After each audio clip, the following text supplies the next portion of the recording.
नमस्कार केमन आছেন সবাই আরেকটি ব্লগে আপনাদের স্বাগত জানাই।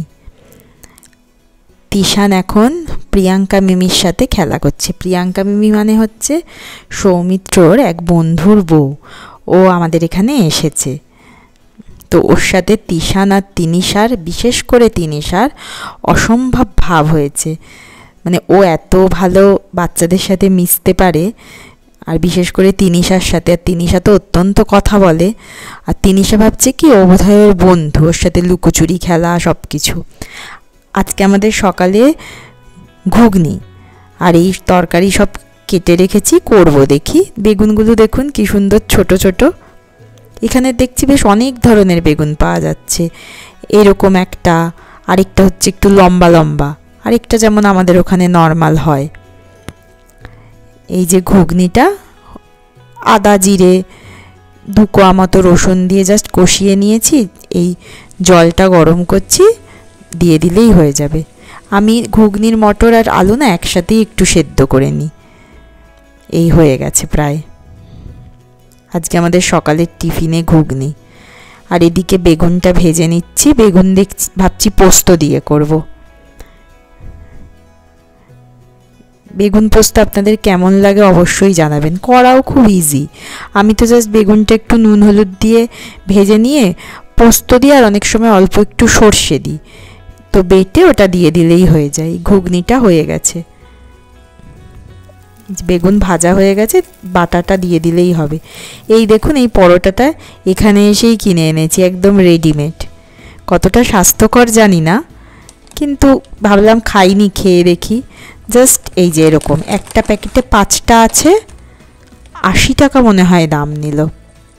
এরকম তেলে ভেজে নিলেই হবে। এরকম রুটি লুচি সব পাওয়া যায় রেডিমেড। স্বাস্থ্যকর কতটা জানি না, কিন্তু ওই তাড়াতাড়ি হয়ে যায় এই আর কি। আজকে পরোটা আর এই যে ঘুগনি। এখন যেটা করছি, সব রান্নাতেই না 1-2 লঙ্কা দিচ্ছি, আর বেশি দিচ্ছি না। মানে গোটা লঙ্কা, তাও লঙ্কাটাও দিচ্ছি লাস্টের দিকে। এই যে বেগুন পোস্তটাও হয়ে গেছে, যাতে তিনিশার জন্য আর আলাদা করে না করতে হয়। ও যেমন একদমই ঝাল খেতে পারে না, কিন্তু সব কিছুই খায়, শুধু ঝালটা পারে না। ওই জন্য গোটা লঙ্কা দিয়ে দিলে কি ও আর কি, ওর জন্য আলাদা করে আর কিছু ভাবতে হচ্ছে না এখন। ও আমাদের সাথে একসাথেই খেয়ে নিতে পারছে। আর এই যে ডিমের ঝোল করেছি, সবেতেই তাই করছি। তিনিশা স্কুলে গেছে, এই স্কুল থেকে চলে এসেছে। আজকে ওকে একা একা খেতে দিয়েছি। একা দিই না কেন, একদম পারে না তা না, অনেকটা সময় নেয়, তাই মনে হয় তাড়াতাড়ি করে খাইয়ে দিই। তবে ওর কিন্তু একা খাওয়ার বয়স হয়ে গেছে। ওর 4 বছর এই 2-3 মাস বয়স, আরও অনেক আগেই হয়ে গেছে। আমরা আসলে নিজেদের সুবিধার জন্য অনেক কিছু করি। এই বিকেলবেলা আমরা এখন একটা পার্ক আছে এখানে, ওখানে যাব, তাই রেডি করেছি দুজনকেই। এমনি নেটে দেখছিলাম কাছাকাছি অনেক কটাই পার্ক আছে, কোনোটা 2 কিলোমিটার, কোনোটা 3 কিলোমিটার। তো অটো চলে এসেছে, এটা এই 2.5 কিলোমিটার মতো, HRBR পার্ক।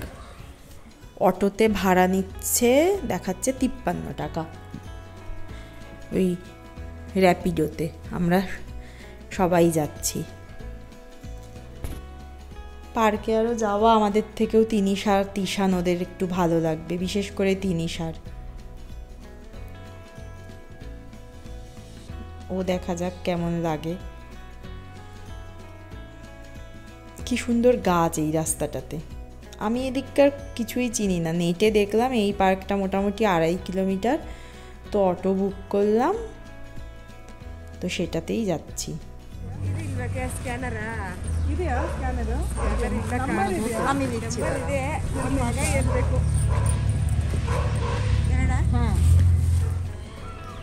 এই যে যেখানেই যাই খাওয়ার কোনো বিরাম নেই।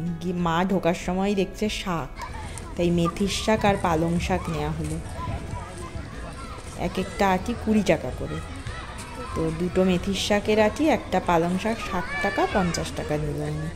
এই যে সামনেটাতে না পার্কের এরকম স্কেটিং করার রয়েছে, এ শিখছে, হাত ধরে রয়েছে যে, ইনিই মনে হয় টিচার। আর এই যে স্লিপ, অনেক রকমের স্লিপ আছে দেখুন, প্রায় বোধহয় 5-6 রকমের, মানে একদম ছোট থেকে বড়। দাঁড়ান সামনেটায় গিয়ে সামনেটা থেকে দেখাচ্ছি।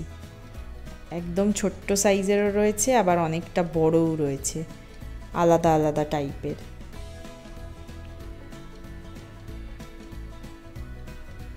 ওই পাশটাতে আবার ব্যায়াম করার জায়গা, এই যে সবাই ব্যায়াম করছে। ভালো বেশ পার্কটা, ভেবেছিলাম বোধহয় কোনো এন্ট্রি ফ্রি আছে, কিন্তু দেখলাম যে না, নেই। এই যে তিনিশা গেছে, একটু লজ্জা লজ্জা পাচ্ছে, চেনে না কাউকে, একটু আনকমফোর্টেবল লাগছিল বোধহয়, তারপরে যাই হোক চলে গেছে। এই যে ওটা একদম ছোটদের, হলুদ রঙেরটা, তারপরে একটা একটু বড়, তারপরে আস্তে আস্তে বড় হচ্ছে।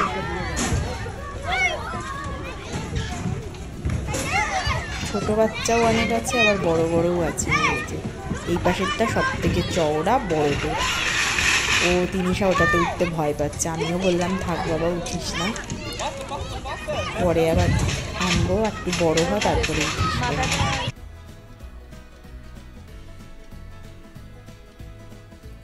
সুন্দর বেশ। এই যে এগুলোতে না ব্যায়ামও করছে বড়রা, আবার বাচ্চারা দেখছি এটাই চড়ছে। ভালো বেশ, এখানে আসলে এখানে এগুলোতে ব্যায়ামও করা যাবে, ওদিকে আবার ও পার্কে দোলনা, স্লিপ ওগুলো চড়তেও পারবে।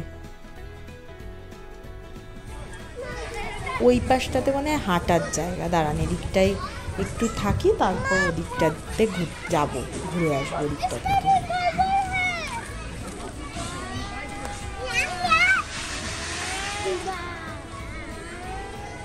ব্যায়াম করবো।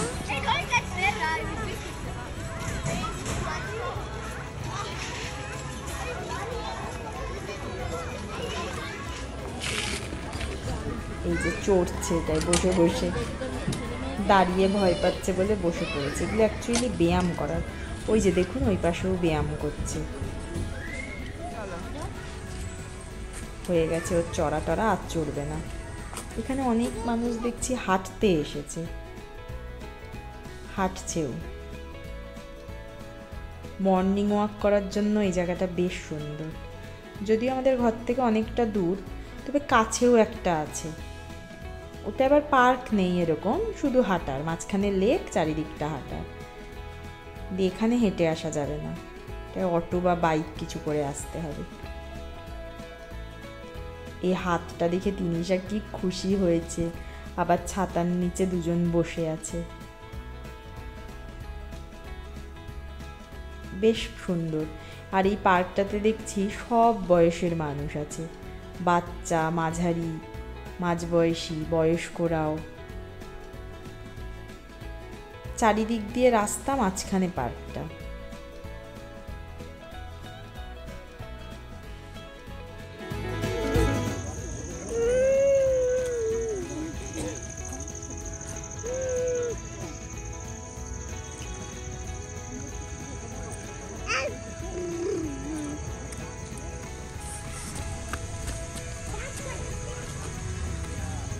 অনেক গাছ,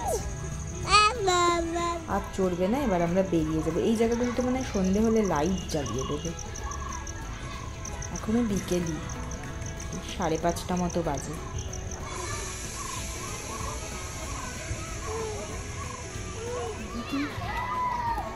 ঈশান বাবু ঘুরে আবার সামনেই স্কেটিং এর জায়গাটাতেই চলে এসেছি। এই যে সব বাচ্চারা করছে, তিনিশা দেখে বেশ মজা পেয়েছে। ওই স্কেটিংটার সাথে খুব একটা পরিচিত না, ও জিজ্ঞেস করছে কি করছে ওরা মা। এই অন্ধকার হয়ে আসছে, এবার আমরা বেরিয়ে যাব। লাইটগুলো জ্বালিয়ে দিয়েছে পার্কের ভেতরে। আজ তাহলে এটুকুই। আবার অটো বুক করে নিয়েছি, ওই 50-55 টাকা মতোই দেখাচ্ছে। সকলে ভালো থাকবেন, আনন্দে থাকবেন, আর ভিডিওটি ভালো লাগলে অবশ্যই লাইক, কমেন্ট আর শেয়ার করবেন। আর চ্যানেলটি ভালো লাগলে সাবস্ক্রাইব করবেন। আজ তাহলে এটুকুই, টাটা।